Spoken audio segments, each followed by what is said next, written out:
안녕하세요. 오늘도 사연살롱을 찾아주셔서 감사합니다. 동장군이 기승을 부리는 밤에는 옷깃을 아무리 여며봤자 온몸이 금세 얼음장이 되게 마련이죠. 저희 삶에도 그처럼 시리고 어두운 날들이 있었어요. 지금은 30대 중반이 된 제가 대학교를 막 졸업했을 무렵 큰 가스폭발 사고가 있었거든요. 친정아버지는 유언 한마디 남기지 못한 채로 현장에서 운명을 달리하셨고, 근처에 있던 친정엄마는 충격으로 인해 튀어나간 덕분에 별다른 화상 없이 목숨을 부지할 수 있었지만, 병원에서 눈을 뜬 친정엄마의 세상은 온통 어두운 밤이었어요. 폭발에 튕겨나가며 어딘가에 머리를 크게 부딪힌 모양인데, 그 바람에 시신경이 완전히 파열되어 버렸다더라고요. 맞아요.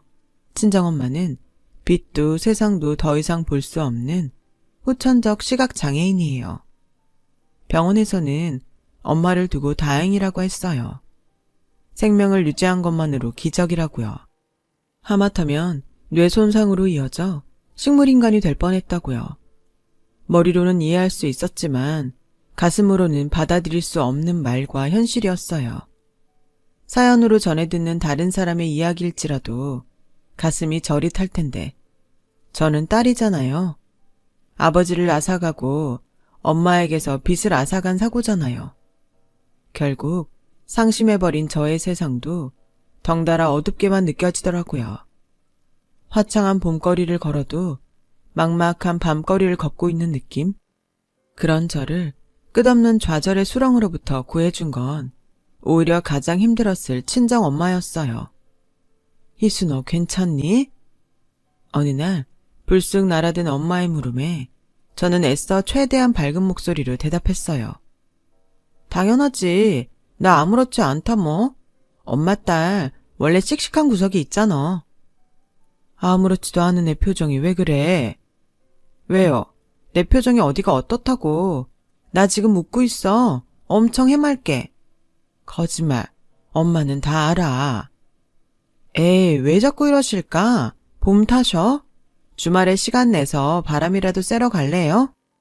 엄마는 진짜로 다 알아. 볼 수는 없어도 느낄 수는 있어. 우리 희수가 지금 어떤 얼굴을 하고 있는지, 어깨가 얼마나 축 늘어져 있는지. 솔직하게 얘기해도 괜찮아. 엄마잖아. 엄마한테 못할 얘기가 뭐 있어. 그래도요. 우리 희수 요새 많이 힘들구나. 조금. 아니, 조금 많이요. 아빠 허망하게 보낸 것도 속상하고, 그 자리에 혼자만 없었던 내가 원망스럽기도 하고, 그중에 제일 큰 건 엄마 걱정이에요. 앞으로 엄마를 어떻게 부양해야 하나, 뭐 그런 걱정은 아니야. 엄마를 지켜주는 건 당연한 일이니까. 내가 딸이니까. 말이라도 고맙다 얘.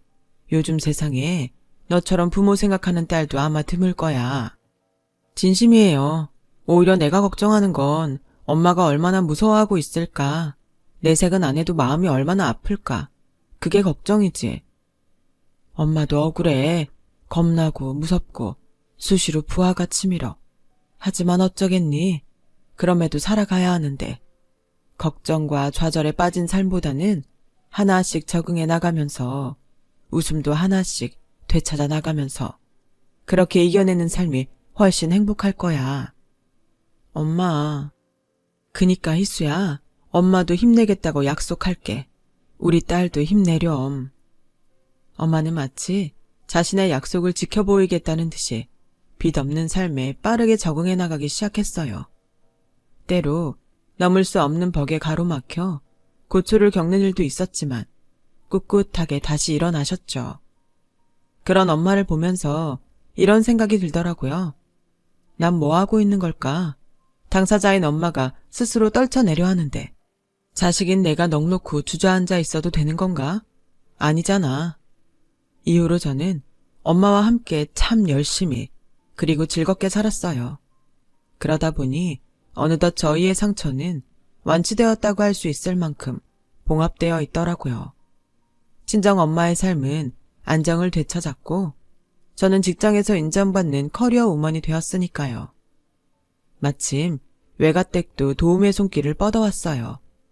대대로 지방 유지였던 외할아버지가 저희 엄마에게 유산을 미리 양도하겠다는 뜻을 밝혔고, 외삼촌들도 누가 시키지도 않았는데 당신들의 몫을 양보하면서 엄마를 환경 좋은 강남의 주상복합 아파트로 모실 수 있게 되었거든요. 물론 처음에는 정중하게 거절했어요. 저 스스로의 능력으로 엄마를 모시고 싶었으니까요. 하지만 외할아버지와 외삼촌들의 단 한마디에 완벽하게 수긍하고야 말았죠. 자식 아끼는 부모 마음이고 형제간의 우애란다. 그렇게 맞이한 30대 초반, 친정엄마가 사고의 후유증과 시각장애의 상심으로부터 벗어나기만 한다면야 세상 더 바랄 것이 없다고 믿어왔던 저에게 또 한 가지의 욕심이랄까? 바램이랄까? 뭐 그런 게 생기더라고요. 엄마의 품에 사랑스러운 손주를 안겨드리고 싶다는 것이었죠. 마침 사내 커플이었던 남자친구가 프로포즈를 해왔고 저희는 자연스레 부부의 연을 맺기로 했어요. 하지만 결혼 준비가 제 인생의 두 번째 암흑기가 되리라는 것을 오래지 않아 깨닫게 되고야 말았죠. 시댁에 결혼 허락을 받으러 가던 날, 다른 시댁 식구들은 저를 무척이나 환영해 주었지만 단 한 사람 시모만큼은 성에 차지 않는다는 눈치더라고요. 역시나 시모가 인사를 마치고 시댁을 나서는 저와 신랑을 근처 카페로 끌어다 앉혀놓더니 가스 폭발 사고가 있었다고? 네, 어머님. 그게 벌써 몇 년 전 일이네요. 사돈께서는 현장에서 고인이 되셨다지? 혹시 결혼식 날 혼주석에 친정엄마 한 분만 앉아 계실 모습을 걱정하시는 거면 외삼촌들이 계세요. 사부인 얼굴은 멀쩡하니? 네? 그 정도 폭발 사고면 불도 엄청 실이 크게 났을 건데 얼굴이 멀쩡할 리가 없겠지. 하기사 멀쩡하든 말든 그게 뭔 소용이라디? 어차피 평생을 가봤자 거울 한번 볼 수도 없을 거면서. 왜 대답을 못하니? 니네 엄마 장애인이라며, 장님이라며. 그런 주제에 어디 남의 집 사지 멀쩡한 아들을 넘봐? 그런 시모의 폭언을 듣는 내내 제 머릿속에는 친정엄마의 얼굴이 떠올랐어요. 다행이라는 생각이 들었어요. 그 모욕을 엄마가 아닌 내가 대신 당할 수 있어서요. 엄마에게 미안한 마음도 들었어요. 어디 가서 이런 꼴이나 당하면서 살라고 엄마가 절 애지중지 키워오신 게 아니니까요. 마침내는 분노가 치솟았고 그 분노 그대로를 시모에게 터뜨렸죠. 퍽이나 불쌍한 삶을 살아가시네요. 내가 왜 불쌍하니? 불쌍한 건 주제도 모르는 너랑 니네 엄마지. 우리 엄마는 다만 앞을 못 볼 뿐이죠. 눈은 보이지 않지만 누구보다 넓고 깊은 마음으로 세상을 바라볼 줄 알아요. 뒤에서 이런 짓이나 벌이는 누구랑은 다르게 하늘 아래 늘 떳떳하시고요. 하자 있는 것들이 떠들어대는 소리는 맨날 똑같다니까는. 우린 괜찮다느니 아무렇지도 않다느니 그래봤자 니들 생각일 뿐이야. 세상은 그렇게 만만하지가 않아. 이래서 당신이 불쌍하다는 거예요. 우리가 살아가는 세상은 너그럽고 행복한 세상인데 당신의 세상은 팍팍하고 찌그러져 있으니까. 그래서 이 결혼 끝까지 하시겠다? 시애미한테 따박따박 말대꾸 해가면서 평생을 지지고 볶아 보시겠다? 생각 같아서는 이쯤에서 멈추고 싶네요. 친정엄마 욕보이는 사돈? 그런 사돈 원하는 집이 어딨겠냐고요. 안 그래요? 이게 끝까지 잘난 척을 하고 아주? 먼저 일어납니다. 연락드리죠. 시모와 제가 충돌하는 동안 신랑은 대체 뭘 하고 있었냐고요? 제 옆에 묵묵히 있어 주었어요. 물론 시모의 편을 들어서는 아니었어요. 제가 시모에게 하고 싶은 말을 전부 다 할 수 있도록 든든하게 곁을 지켜주었던 거죠. 마치 경호원처럼요. 어쨌거나 그날의 첫 만남은 결혼이 파토날 위기를 맞이한 채로 끝이 났어요. 일생일대의 위기였다고나 할까요? 아마도 저와 신랑이 일반적인 인연이었다면 우리는 아마 파혼을 선택하고도 남았을 거예요. 친정 엄마의 장애를 모욕하는 시모를 저는 받아들일 수 없었고 신랑도 상식 이하의 행동을 저지른 엄마로 인한 죄책감 때문이라도 결혼을 강행할 수는 없었을 테니까요. 실제로 신랑은 많이 괴로워했어요. 저를 사랑하는 마음은 한치도 변하지 않았지만 그게 저와 친정 엄마의 상처를 다시금 흉지게 만들지도 모르는 상황이었으니까요. 그럼에도 제가 신랑을 붙잡았던 이유는 그가 저에게는 최고의 남편이, 친정엄마에게는 마음으로 낳은 아들이 되어주리라는 확신이 있었거든요. 예전에 저와 신랑이 한창 연애를 하고 있던 어느 날, 저는 2주간의 긴급 출장을 떠나게 되었어요. 직장과 관련된 법률이 개정된 탓에 지방 곳곳의 현장들을 돌며 직접 점검하고 개선 방안을 강구해야만 했으니까요. 친정엄마가 시력을 상실한 이후로 그렇게 긴 시간 떨어져 지낸 적이 없었기에 저는 당연히 걱정이 이만저만이 아니었고 출장 동안 엄마의 곁을 지켜줄 복지사 한 분을 모셨어요. 그런데 아닌 밤중에 전화 한 통이 걸려오더라고요. 큰딸이 조산을 하게 되어 제 친정엄마를 부득이 보살필 수 없게 되었다는 복지사의 전화였어요. 저는 급히 친정엄마를 한 번도 만나본 적 없던 신랑에게 집에 좀 가달라고 부탁하고는 밤새 차를 달려 올라왔어요. 매일 새벽같이 지방으로 출퇴근하는 한이 있더라도 엄마 곁을 지킬 작정으로요. 하지만 서로 처음 만난 엄마와 신랑은 뜻밖에도 둘이 나란히 하하호호 웃어가며 드라마를 보고 그리고 듣고 있더라고요. 그런 둘의 모습에 안도의 한숨을 내쉬던 그때 신랑의 손에 감겨있는 붕대가 눈에 띄었고 저는 엄마가 깊게 잠든 틈을 타 신랑에게 물었어요. 뭐야? 손 이거 화상 맞지? 커피 타다가 뜨거운 물 쏟는 바람에 진짜 딱 그냥 그뿐이야. 무슨 내가 자기를 몰라? 당신이 어디 그런 실수할 사람이냐고. 암튼 못 속인다니까는. 엄마가 나한테 커피 대접하시겠다고 컵에 뜨거운 물을 붓다가 조준 잘못해서 컵 들고 있던 내 손에 부으셨어. 엄마도 알고 있는 일이야? 아니, 내가 꼭 참았거든. 그걸 참았다고? 뭐하러 굳이. 엄마가 엄청 반가워하고 되게 반겨주시더라. 딸내미한테 참 오랜만에 생긴 남자친구라면서. 식사 대접 못하는 대신에 커피는 한 잔 꼭 대접하고 싶다고 하시더니 직접 컵도 찾아오시고 커피포트에 물 받아 끓이고 그러셨어. 손으로 더듬거려가면서. 그 마음이 너무 감사해서 하나도 안 뜨겁고 하나도 안 아프더라. 잠깐 기다려. 화상 연고 어디 있을 거야. 약은 집에 가서 발라도 돼. 오늘 일 엄마는 몰랐으면 좋겠어. 앞으로도 계속 혹시라도 미안해 하실 일 없도록. 정말 고마워. 그날 신랑이 저에게 가져다 준 확신은 거기서 끝이 아니었어요. 지방까지 내려가기 위해 새벽같이 출근을 하고 있는 저에게 엄마가 다가와 이렇게 말하더라고요. 이따가 낮에 김서방 잠깐 온댔어. 김서방? 우리 아직 식도 안 올렸는데? 좋아 죽네 아주. 목소리에 다 써이거사.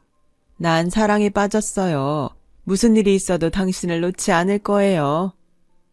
아유, 우리 엄마 또 주책이다 주책. 사람 좋아 보이더라.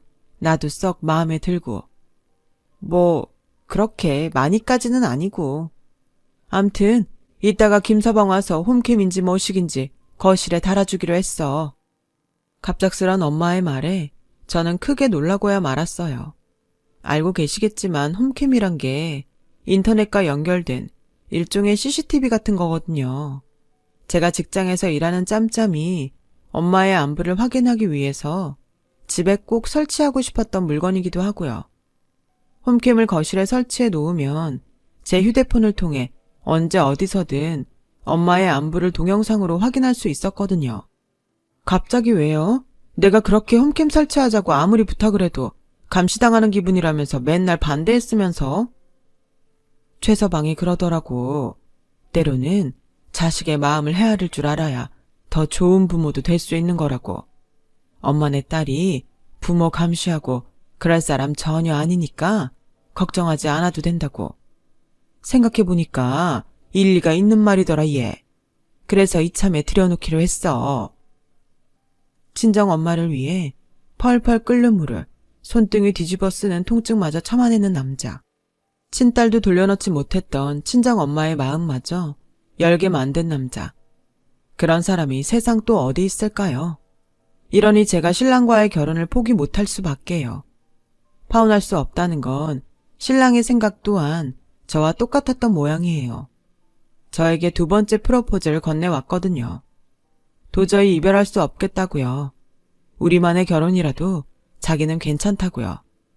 마침내 저희는 결혼 결심을 굳혔고 신랑이 시댁 식구들에게 손을 써두었던 덕분에 더 이상 길을 펴지 못하게 된 시모도 잠잠해졌어요. 그렇게 맞이한 상견례 날, 친정엄마가 백년 손님을 공식적으로 처음 만나는 자리이니 최대한의 격식을 차리겠다며 예약한 호텔 레스토랑에 양가 식구들이 마주 앉았죠. 저와 엄마는 좀처럼 꺼내 있는 법 없던 명품 정장까지 한껏 차려입었고요. 상견례 내내 저와 신랑은 밥이 입으로 들어가는지 코로 들어가는지 모를 지경이었어요. 시모가 친정엄마를 업신여기지는 않을까 싶었던 저희의 걱정과는 다르게 아주 살가운 태도를 보였거든요. 이거 참, 가진 거라고는 아들밖에 없는 엄마 입장에서 염치가 없습니다. 어려움 속에서도 참하게 잘 길러낸 딸 자식을 시집 보내는 심정을 이루 헤아릴 수도 없고요. 그런 말씀 마세요. 우리 김서방이 얼마나 좋은 사람인데요. 우리 희수가 좋아하고 제가 홀딱 반한 사람이면 충분합니다. 마음도 참 깊으시고 과찬이십니다. 우리 말로만 그럴 게 아니라 비록 혼인으로 맺은 인연이라지만 사돈지간을 넘어서 친구처럼 지내보는 건 어떨까요? 그러면 저야 좋죠. 나이 먹고 마음 맞는 친구 하나 만나기가 쉬운가요, 어디? 이런 상황이 이해가 가시나요? 아닌 밤중에 날벼락을 맞은 것도 아니고 친정엄마를 장애인이라며 모욕까지 해가면서 눈에 쌍심지를 켜고 결혼을 반대하던 사람이 어쩌면 이렇게 하루아침에 변할 수가 있을까요? 저와 신랑은 눈앞에 펼쳐진 광경을 믿을 수가 없었어요. 정확히는 돌변한 시모를 향한 의심을 거둘 수가 없었죠. 분명 무슨 꿍꿍이가 있지 싶었어요. 언뜻 짚히기로는 돈이었어요. 시모의 태도 변화는 친정 엄마의 재력을 알게 된 직후에 발생한 일이었으니까요. 저희가 의심을 키워나가거나 말거나 시모는 친정 엄마의 아주 좋은 친구 노릇을 훌륭하게 해내기 시작했어요. 외출이 자유롭지 않은 친정 엄마를 위해 손수 운전까지 해가며 나들이를 다니지 않나. 좋은 음식, 맛난 반찬 생기면 바리바리 싸들고 와 함께 나누지를 않나. 무슨 30년 정도 우정을 나눈 사이처럼 행동하더라니까요. 돌변한 시모의 행동에는 분명 뭔가 있는데 그 무언가가 돈 때문인 것 같은데 그렇다고 시력을 잃은 이후 처음으로 친구가 생겼다고 철석같이 믿고 있는 친정엄마한테 시모가 돈 때문에 접근하는 것 같다고 섣불리 말할 수 있는 노릇도 아니었어요. 굳이 사실을 고백하자면 엄마가 장애인이라는 이유로 결혼을 반대했다는 사실부터 털어놓아야 하는데 자식된 입장에서 그 모욕적인 언행들을 고백하는 것도 절대 쉬운 일은 아니었고요. 상황이 이러니 중간에 끼인 저와 신랑 입장에서는 머리가 터져나갈 수밖에요. 하지만 꼬리가 길면 언젠가는 반드시 밟히는 법이죠. 웨딩드레스를 맞추던 날 드레스 피팅 중이던 저에게 샵 직원이 다가와 물었어요. 예비 시어머니와 예비 며느리 사이 맞느냐고요. 제가 그렇다고 대답을 하자 한참을 머뭇거리던 직원이 무겁게 이야기를 꺼내더라고요. 직원 입장에서 결혼식 앞둔 새 신부님께 이런 말씀 드리기는 좀 그렇긴 한데요. 아무래도 알고는 계셔야 할 것 같아서요. 순간 올 것이 왔구나 싶었던 저는 얼른 대답했죠. 절대 피해 안 가도록 비밀 지켜드릴 테니까 편하게 말씀하세요. 그게 뭐든. 여자 화장실에서 볼일을 보고 있는데 시어머님 전화 통화하는 소리가 들리더라고요. 어떤 내용이었죠? 시어머니 되시는 분이 시아버지랑 식구들 몰래 친구들이랑 중고 명품을 매입해 대파는 장사를 해오고 있었는데요. 그러다 보따리 장수들한테 속아서 짝퉁을 대량으로 잘못 매입한 탓에 빚이 크게 생겼다고. 얼마나요? 한 8천만 원 돈. 사실 그게 문제가 아니라 그 돈을 일주일 만에 갚았다면서 아주 신나게 웃더라고요. 아, 네. 뭐 저희한테 피해 올 일은 아닌 것 같네요. 솔직하게 전해주셔서 감사합니다. 맞다. 호구. 호구 하나 잡았다고 했어요. 호구 하나 잡아서 그 돈으로 8천만 원 메꿨다고. 적당히 놀아주다가 단물 다 빠지면 트집 잡아서 파혼시키고 버릴 작정이래요. 착한 우리 엄마를 얕잡아봐도 정도가 있지. 모든 사태의 내막을 깨달은 저는 분노했지만 마침 피팅룸으로 들어온 시모 앞에서는 짐짓 아무 일도 없는 척 태연하게 행세했어요. 그러는 한편으로 신랑에게 몰래 메시지를 보내 시모의 꿍꿍이 전부를 알렸고요. 그러는 한편으로 저희만의 작전을 꾸몄죠. 드레스 피팅을 마친 저는 신랑과 미리 짜두었던 작전 그대로 다투는 모습을 시모 앞에 일부러 노출시켰어요. 저는 드레스가 싸구려라 마음에 들지 않는다는 이유로 연예인들이 애용하는 고급 샵에서 주문 제작할 거라며 우겨댔고 신랑은 사치가 너무 과하다면서 싸웠죠. 돌다리도 두드려보고 건너라는 말이 있듯이 시모의 반응을 확인하고 싶었거든요. 그러면 그렇지. 예상했던 대로 반응이 그날 밤에 곧바로 나타나더라고요.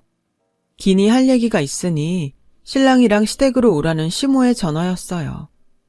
연락을 받은 저는 혼자 시댁으로 향했어요.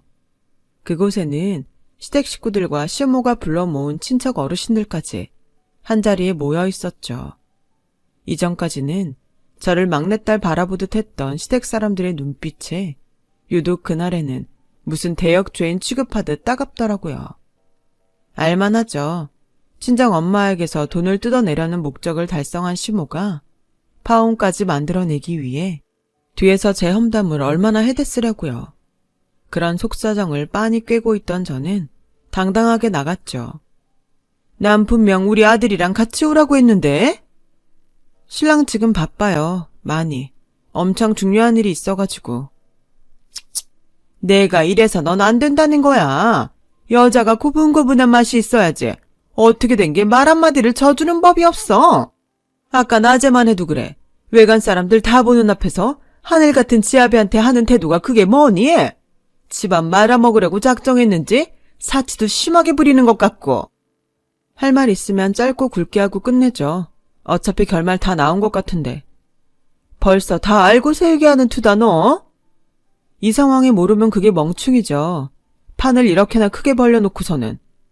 하유, 그놈의 잘난 척, 배운 척은 아주. 뭐, 대충 눈치챘다니 단도직입적으로 말하마. 파혼해.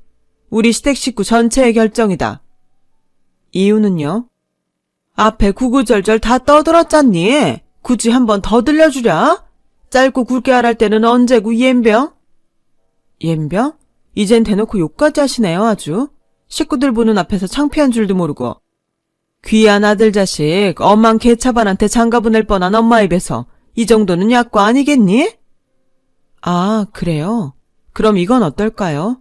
이 얘기 들으면 어떤 말이 나올지 궁금하네. 우리 엄마가 그렇게 만만했어요? 얼마나 얕잡아봤으면 돈까지 뜯어갈 생각을 다 했을까요? 그러자 시모는 시침이 뚝 떼며 말했어요. 무슨 소리니? 뜯어가다니? 8천만 원. 이래도 기억 안 난다고 할 건가요? 그거. 당연히 기억나지, 8천만 원. 근데 그거 뜯어간 게 아니라 투자받은 거야. 내가 새로 시작할 사업에. 확실해요? 방금 그 말 책임질 수 있어요? 제가 거듭 되묻자 시모는 뻔뻔스럽게도 안방 장롱 깊숙한 곳에 숨겨놓았던 투자 계약서를 하나 꺼내오더라고요. 분명한 친정 엄마 지장. 부정할 수 없는 증거의 등장에 저를 향한 시댁 어른들의 한마디들이 쏟아졌죠. 중고 명품 사업을 까맣게 몰랐던 시아버지마저도 그 큰 돈을 투자받았다면 나름 능력 있는 것이니 인정해 주어야 한다는 입장이었죠. 물론 저를 아주 고깝다는 듯이 쳐다보며 혀를 끌끌 찼고요. 그렇게 시모는 기고만장해졌고 이제 내 차례지? 내가 아까 말했던 파혼 사유들 전부 없던 셈 쳐주마. 굳이 그런 자잘한 일 아니더라도 CM이를 다짜고짜 사기꾼 취급했다는 이유 하나만으로 파혼 사유는 차고 넘칠 테니 파혼선에서 끝내주는 걸 고맙게 생각해. 어르신들 시절 같으면 멍석마리를 당하고 쫓겨났어 이거사. 하지만 저에게는 믿는 구석이 있었죠. 글쎄요. 누가 멍석마리를 당할지에 대한 얘기는 지금부터 시작될 것 같은데. 마침 친정에 있던 신랑으로부터 메시지가 도착했어요. 제가 부탁했던 동영상을 찾았으니 지금 바로 보낸다고요. 메시지를 확인한 저는 저의 휴대폰을 시댁의 TV에 연결했고 신랑으로부터 전송받은 동영상을 재생시켰어요. 친정에 설치된 홈캠, 그러니까 일종의 가정용 CCTV를 통해 촬영된 일주일 전의 영상이었죠. 그 홈캠 영상은 엄마와 시모가 친정 거실에 단 둘이 마주 앉는 모습으로 시작했어요. 먼저 이야기를 꺼낸 쪽은 식은땀을 연신 닦아대는 듯 무척이나 초조해 보이는 시모였어요. 갑자기 이런 말 한다고 해서 이상한 생각은 말아요, 사부인. 무슨 얘긴데 괜히 분위기부터 잡아요. 사실은 내가 쭉 관심을 갖고 지켜보던 일이 하나가 있어요. 사회복지 관련한 건데요. 되게 좋은 일 많이 하시는구나. 하긴 이렇게 훌륭한 엄마 밑에서 자랐으니 김서방 됨됨이도 그렇게 좋은 거겠죠. 네, 암튼 좀 더 구체적으로 말하자면 사부인처럼 후천적 장애인들의 재활훈련을 돕는 기관 얘기예요. 전액 후원금으로 운영되는데 요즘 경기가 워낙에 안 좋다 보니까는 운영이 어려운 모양이더라고요. 참 안타까운 일이죠. 그러게요. 저희 같은 후천적 장애인들에게는 재활훈련이 엄청 중요하거든요. 그래서 말인데요, 사돈. 얘기 나온 김에 후원을 좀. 후원이라면 얼마나요? 제가 지금은 이렇게 살고 있어도 알다시피 돈벌이를 할 수 있는 입장이 아니라 아주 큰 돈이면 어려울 것 같은데. 8천만 원 정도? 그래요. 알겠습니다, 사돈. 정말 좋은 일인데요.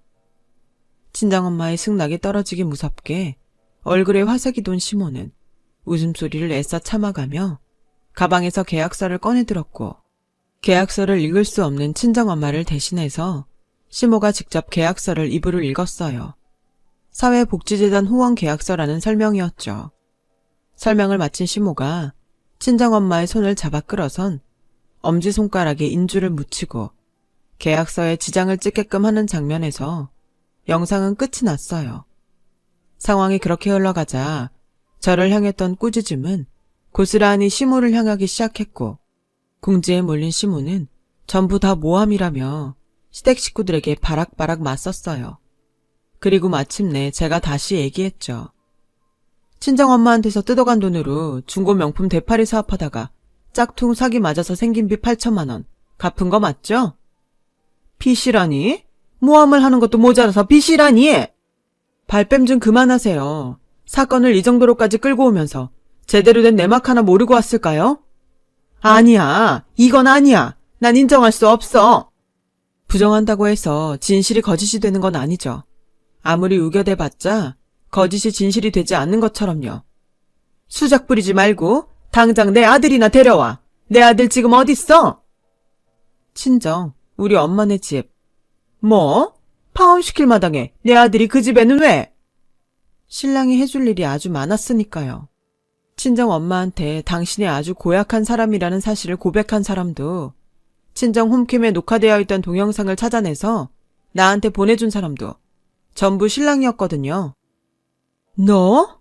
그럼 너희들 아까 낮에 명품 드레스니 어쩌니 싸워댔던 것도? 굳이 대답을 듣고 싶다면야. 네, 연기였어요. 기왕 대답한 김에 하나 더 알려주자면 우리가 왜 엇갈려서 왔을까요? 신랑은 친정에, 나는 시댁에. 신랑이 걱정을 많이 하더라고요. 우리 엄마가 충격 많이 받을 것 같다고. 그래서 자진해서 친정으로 갔어요. 당신 아들이 아니라 우리 엄마의 아들로서 곁을 지켜주고 싶다더라고요. 모든 것이 까발려지고 아들마저 잃게 되었음을 깨달은 시모는 땅을 치며 통곡하기 시작했어요. 그러거나 말거나 저는 옥매무새를 가다듬고는 시댁 식구들과 친척 앞으로 정중하게 인사드렸죠. 다소간의 소란이 있었습니다. 하지만 저희 입장에서는 부득이한 방어였습니다. 이 자리를 빌어 다시 한번 허락을 받고 싶어요. 저희 결혼하겠습니다. 우리 김서방 고생시키지 않을게요. 검은머리 팥불이 되도록 언제까지나. 그날 저는 신랑과의 결혼을 다시금 허락받았고 시모는 시댁 식구들과 친척 어른들 모두의 만장일치된 뜻에 따라 집에서 쫓겨났어요. 저희 입장에서는 신랑이 엄마를 설득해 거실에 설치했던 홈캠 덕분에 시모의 술수를 극복해낼 수 있었으니 결국에는 저와 친정엄마를 사랑하는 신랑의 마음이 저희 모두를 지켜준 셈이었습니다. 시모 입장에서는 다시는 저희 곁에 얼씬조차 하지 못할 만큼 완벽한 참교육이었죠. 그렇게 30대 중반이 된 저희 부부는 친정엄마를 모시며 화목하게 지내고 있어요. 특히나 신랑은 친정엄마에게 든든한 아들이자 때로는 재간둥이 친구 노릇까지 톡톡히 해내고 있어요. 시모는 그 와중에도 사기죄로 콩밥 먹는 건 두려웠는지 친정엄마를 기만해가며 뜯어갔던 원금 8천만 원을 매달 조금씩 입금해오고 있을 뿐이죠. 집에서 쫓겨난 데다가 거액의 빚까지 갚아 나가려니 그 노후가 얼마나 팍팍할지 눈에 선하네요. 본인 발등 본인이 찍어버린 꼴이라고나 할까요? 남의 약점을 이용해서 사는 사람들도 있지만 세상에는 아직 좋고 믿을 만한 사람들도 많다는 걸 신랑을 통해 다시금 봅니다. 저희도 더 좋은 일 많이 하며 보람되게 살아가겠습니다. 제 이야기 들어주신 모든 분들 감사합니다. 항상 건강하시고 하고자 하시는 일 다 대박 나시기를 바랍니다. 여러분, 사연 댓글에 응원과 현명한 조언 부탁드려요. 좋아요와 구독은 저에게 큰 힘이 됩니다. 오늘도 좋은 일 가득하세요.